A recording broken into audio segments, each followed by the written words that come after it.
जय हिंद एवरीवन। दोस्तों आज का क्वेश्चन है थोड़ा अलग लेवल का है। अलग लेवल कहने का मतलब ये हुआ कि आप लोगों के लिए बेस्ट क्वेश्चन है। तो दोस्तों अगर आप लोग इस क्वेश्चन को सही से देख लेते हो तो मैं आप लोगों को 100% बोलता हूँ आप लोग एग्जाम में गर्दा छुड़ा के आओगे। आज मैं आप लोगों को 25 क्वेश्चन जीके जीएस का बताऊंगा जो दोस्तों हर बार एग्जाम में पूछा जाता है। तो दोस्तों अगर आप लोग इस 25 क्वेश्चन को सही से देख लेते हो तो आप लोग एग्जाम में गर्दा छुड़ा के आओगे, धूम मचा के आओगे।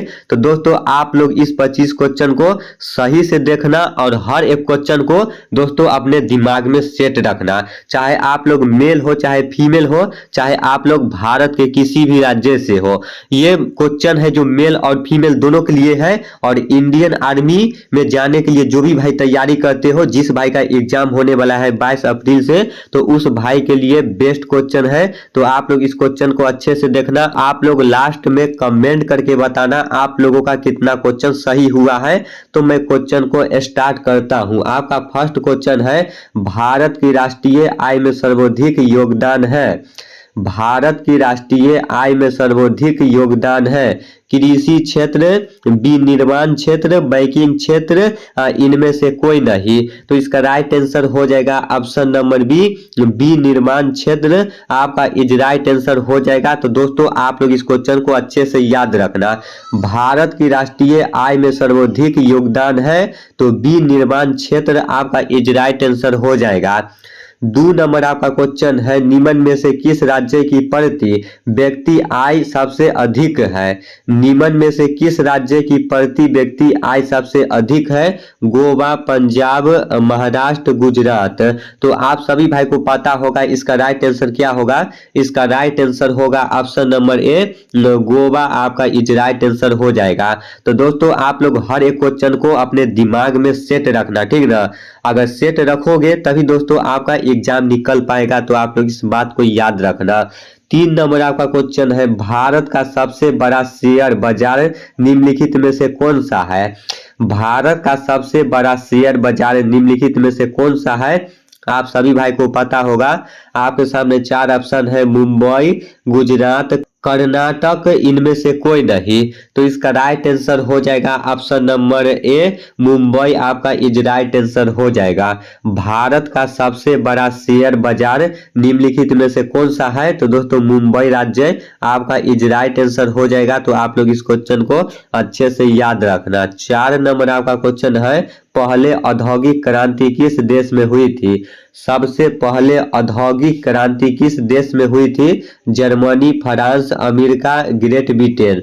तो आप सभी भाई को पता होगा इसका राइट आंसर हो जाएगा option number D, great Britain आपका इज राइट आंसर हो जाएगा। तो आप लोग इस क्वेश्चन को अच्छे से याद रखना। दोस्तों पहले सर्दी हमको होता था तो बहुत जल्दी ही छूट जाता था, लेकिन दोस्तों इधर 5-6 दिन से हमको सर्दी हो गया है और अभी तक नहीं छूटा है। दोस्तों पता नहीं कब छूटेगा, नाक में से सिर्फ पानी ही गिरता है। ऐसे तो दवाई नहीं लिए हैं, मैं सोचा छूट जाएगा लेकिन अभी तक नहीं छूटा है।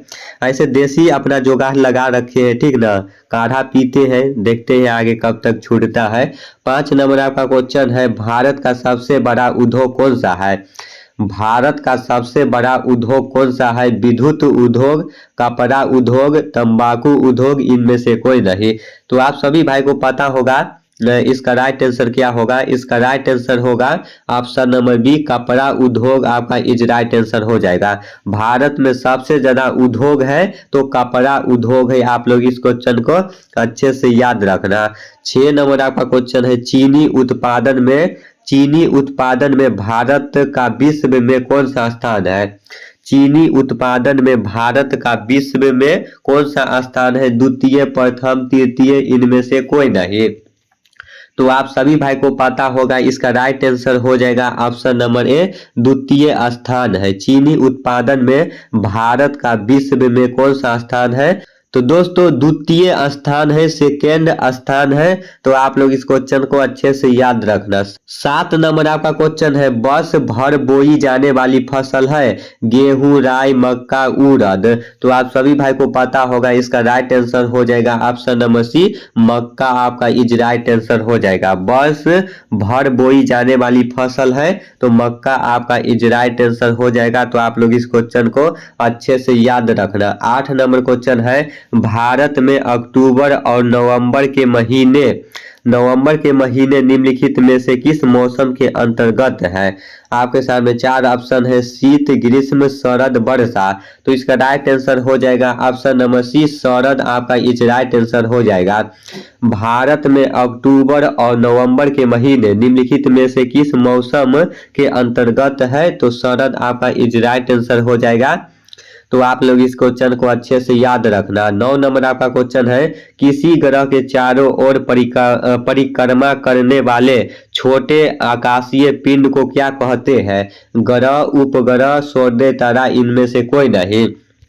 तो आप सभी भाई को पता होगा, इसका राइट आंसर हो जाएगा ऑप्शन नंबर बी, उपग्रह आपका इज राइट आंसर हो जाएगा। किसी ग्रह के चारों ओर परिक्रमा करने वाले छोटे आकाशीय पिंड को क्या कहते हैं? तो उपग्रह कहते हैं, आपका इज राइट आंसर हो जाएगा। 10 नंबर क्वेश्चन है, सूर्य के चारों ओर घूमने वाले ग्रहों की कुल संख्या कितनी है? सूर्य के चारों ओर घूमने वाले ग्रहों की संख्या कितनी है? ग्रहों की संख्या कितनी है? 7, 8, 5, 9। तो इसका राइट आंसर हो जाएगा ऑप्शन नंबर बी, 8 है। सूर्य के चारों ओर घूमने वाले ग्रहों की कुल संख्या कितनी है? 8 आपका इज राइट आंसर हो जाएगा। तो आप लोग इस क्वेश्चन को अच्छे से याद रखना। 11 नंबर आपका क्वेश्चन है, निम्नलिखित में से कौन सा ग्रह सूर्य का चक्कर सबसे कम समय में लगाता है?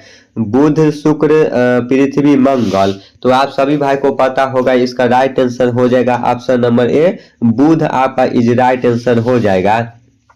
निम्नलिखित में से कौन सा ग्रह सूर्य का चक्कर सबसे कम समय में लगाता है? तो बुध आपका इज राइट आंसर हो जाएगा। 12 नंबर आपका क्वेश्चन है, पहले औद्योगिक क्रांति किस देश में थी? पहले औद्योगिक क्रांति किस देश में थी? Germany, France, America, great Britain. तो आप सभी भाई को पता होगा, इसका राइट आंसर हो जाएगा option number D, great Britain आपका इज राइट आंसर हो जाएगा। तो आप लोग इस क्वेश्चन को अच्छे से याद रखना। 13 नंबर क्वेश्चन है, जगन्नाथ मंदिर किस राज्य में है? जगन्नाथ मंदिर किस राज्य में है? आप सभी भाई को पता होगा, इसका राइट आंसर हो जाएगा ऑप्शन नंबर बी हो जाएगा, उड़ीसा राज्य में है। जगन्नाथ मंदिर किस राज्य में है? तो उड़ीसा राज्य में है। आप लोग इस क्वेश्चन को अच्छे से याद रखना। जगन्नाथ मंदिर किस राज्य में है? तो उड़ीसा राज्य में है। आप लोग इस क्वेश्चन को अच्छे से याद रखना। 14 नंबर आपका क्वेश्चन है, भारतीय राष्ट्रीय कांग्रेस का गठन किस वर्ष हुआ था? भारतीय राष्ट्रीय कांग्रेस का गठन किस वर्ष हुआ था? 1885 ईस्वी, 1890 ईस्वी, 1910 ईस्वी, 1995 ईस्वी। तो इसका राइट आंसर हो जाएगा ऑप्शन नंबर ए, 1885 ईस्वी में हुआ था। भारतीय राष्ट्रीय कांग्रेस का गठन किस वर्ष हुआ था? तो 1885 ईस्वी में हुआ था। आपका इज राइट आंसर हो जाएगा। 15 नंबर आपका क्वेश्चन है, भारतीय राष्ट्रीय कांग्रेस का चुनाव चिन्ह क्या है? भारतीय राष्ट्रीय कांग्रेस पार्टी का चुनाव चिन्ह क्या है? कमल, चक्र, पंजा, गुलाब। तो आप सभी भाई को पता होगा, कांग्रेस पार्टी की चुनाव चिन्ह क्या है? तो दोस्तों पंजा है। आपका इज राइट आंसर हो जाएगा, हाथ का पंजा आपका इज राइट आंसर हो जाएगा। 16 नंबर आपका क्वेश्चन है, वर्तमान समय में देश में राष्ट्रीय दलों की कुल संख्या कितनी है? वर्तमान समय में देश में राष्ट्रीय दलों की कुल संख्या कितनी है?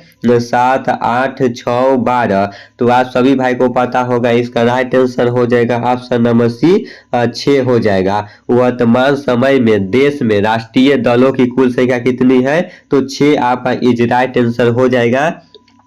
तो आप लोग इस क्वेश्चन को अच्छे से याद रखना। 17 नंबर क्वेश्चन है, प्रथम लोकसभा चुनाव में कितने राजनीतिक दलों को राष्ट्रीय दल का दर्जा प्राप्त किया था? प्रथम लोकसभा चुनाव में कितने राजनीतिक दलों को राष्ट्रीय दल का दर्जा प्राप्त किया था? 14, 12, 18, 24। तो आप सभी भाई को पता होगा, इसका राइट आंसर हो जाएगा ऑप्शन नंबर ए 14 आपका इज राइट आंसर हो जाएगा। तो आप लोग इस क्वेश्चन को अच्छे से याद रखना। 18 नंबर आपका क्वेश्चन है, भारत में मुस्लिम लीग की स्थापना कब हुई थी? भारत में मुस्लिम लीग की स्थापना कब हुई थी? 1960 ईस्वी, 1906 ईस्वी, 1990 ईस्वी, इनमें से कोई नहीं। तो आप सभी भाई को पता होगा, इसका राइट आंसर हो जाएगा ऑप्शन नंबर बी 1906 ईस्वी में हुई थी। भारत में मुस्लिम लीग की स्थापना कब हुई थी? तो 1906 ईस्वी में हुई थी। आप लोग इस क्वेश्चन को अच्छे से याद रखना। 19 नंबर क्वेश्चन है, मध्य प्रदेश में पीतमपुर किसके लिए जाना जाता है? ऑटोमोबाइल, जूट, कागज, इनमें से कोई नहीं। तो आप सभी भाई को पता होगा, इसका राइट आंसर हो जाएगा ऑप्शन नंबर ए ऑटोमोबाइल के लिए जाना जाता है। मध्य प्रदेश में पीतमपुर किसके लिए जाना जाता है? तो ऑटोमोबाइल के लिए जाना जाता है। आपका इज राइट आंसर हो जाएगा। 20 नंबर आपका क्वेश्चन है, निम्नलिखित में से किस राज्य में 2 से अधिक प्रमुख बंदरगाह है? निम्नलिखित में से किस राज्य में 2 से अधिक प्रमुख बंदरगाह है? तमिलनाडु, राजस्थान, मुंबई, इनमें से कोई नहीं। तो आप सभी भाई को पता होगा, इसका राइट आंसर हो जाएगा ऑप्शन नंबर ए हो जाएगा तमिलनाडु। ठीक ना? निम्नलिखित में से किस राज्य में 2 से अधिक प्रमुख बंदरगाह है? तो तमिलनाडु में है। आपका इज राइट आंसर हो जाएगा ऑप्शन नंबर ए। उसके बाद 21 नंबर आपका क्वेश्चन है, टेलीफोन नेटवर्क की दृष्टि से भारत का विश्व में कौन सा स्थान है? पहला, दूसरा, तीसरा, इनमें से कोई नहीं। तो आप सभी भाई को पता होगा, इसका राइट आंसर हो जाएगा ऑप्शन नंबर सी तीसरा है। टेलीफोन नेटवर्क की दृष्टि से भारत का विश्व में कौन सा स्थान है? तो तीसरा स्थान है। आपका इज राइट आंसर हो जाएगा।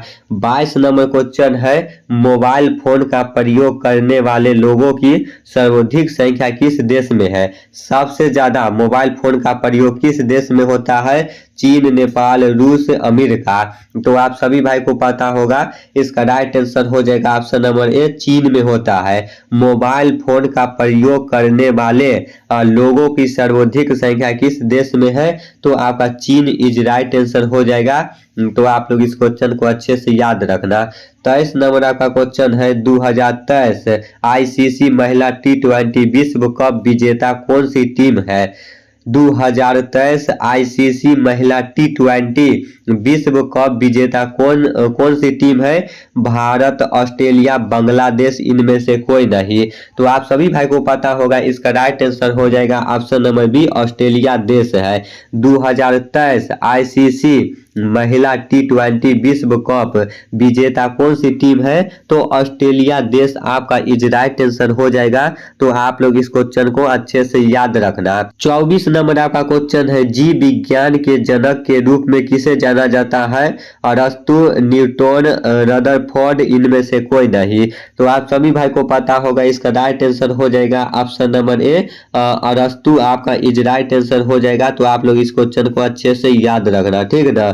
जीव विज्ञान के जनक के रूप में किसे जाना जाता है? तो अरस्तु को जाना जाता है। आपका इज राइट आंसर हो जाएगा। लास्ट क्वेश्चन है 25 नंबर 25 क्वेश्चन है। आप लोग लगता है इस क्वेश्चन को अगर सही से देखे होंगे तो कंफर्म है दोस्तों, जरूर इसमें से टकराएगा क्वेश्चन। ठीक ना? 25 नंबर क्वेश्चन है, सबसे छोटा पक्षी कौन सा है? ये क्वेश्चन मैं आप लोगों को पहले भी बताए थे। ठीक ना? ऐसे क्वेश्चन आंसर नहीं बताए थे, लेकिन आप लोगों से सिर्फ क्वेश्चन पूछे थे, तो बहुत सारे भाई कमेंट में जवाब बताए थे इसका राइट आंसर क्या होगा। तो जो भी भाई को पता नहीं है तो अभी मैं बता देता हूं इसका राइट आंसर क्या होगा। सबसे छोटा पक्षी कौन सा है? शुतुरमुर्ग, तोता, कोयल, हमिंग वर्ल्ड। तो दोस्तों देखने से आप लोगों को पता चल गया होगा इसका राइट आंसर क्या होगा। इसका राइट आंसर हो जाएगा option number D humming world आपका इज राइट आंसर हो जाएगा। दोस्तों बहुत सारे भाई को पता नहीं होगा सबसे छोटा पक्षी कौन सा है, और हमिंग वर्ल्ड सुन के भी बहुत सारे भाई को पता नहीं चला होगा ये कौन सा पक्षी है। तो दोस्तों ये इंग्लिश वर्ड है हमिंग वर्ल्ड, इसको हिंदी में मधुमक्खी बोला जाता है। सबसे छोटा पक्षी यही है, ठीक ना। मधुमक्खी है वो पक्षी में गिनती आता है, तो आप लोग इस बात को याद रखना। तो दोस्तों हमको लगता है आप लोगों को आज का क्लास काफी अच्छा लगा होगा, और जो भी भाई इस वीडियो को फुल देखे होंगे क्लास का वीडियो का, तो हमको लगता है उस भाई का पक्का है एग्जाम निकलेगा, ठीक ना। मैं 100% लिख के देता हूँ, जो भी भाई पढ़ाई करते होंगे उस भाई का कंफर्म है एग्जाम निकलेगा। उसके बाद दोस्तों जो भी भाई अभी तक मेरा टेलीग्राम चैनल से नहीं जुड़े हो, तो आप लोग मेरा टेलीग्राम चैनल से जुड़ जाना। टेलीग्राम चैनल का लिंक है वीडियो के डिस्क्रिप्शन में डाल दिए हैं, वहां से आप लोग फॉलो कर लेना, ठीक ना। तो दोस्तों मैं ज्यादा कुछ नहीं बोलूंगा, फिर मैं नेक्स्ट वीडियो में आते हैं नेक्स्ट क्वेश्चन भी आई लेके आप लोगों के लिए। और जो भी भाई मेरा चैनल पे नए नए आए हो और आप लोगों को मेरा क्लास अच्छा लगता है, जो क्वेश्चन बताते हैं आप लोगों को समझ में आता है, तो आप लोग सब्सक्राइब कर लेना। और जो भी भाई को कुछ भी समझ में नहीं आता है, तो आप लोग अपना बातें कमेंट बॉक्स में बताना, मैं कैसे पढ़ाऊं, कैसे आप लोगों को बताऊंगा जो समझ में आएगा, ठीक ना। तो आप लोग प्लीज कमेंट बॉक्स में जरूर बताना।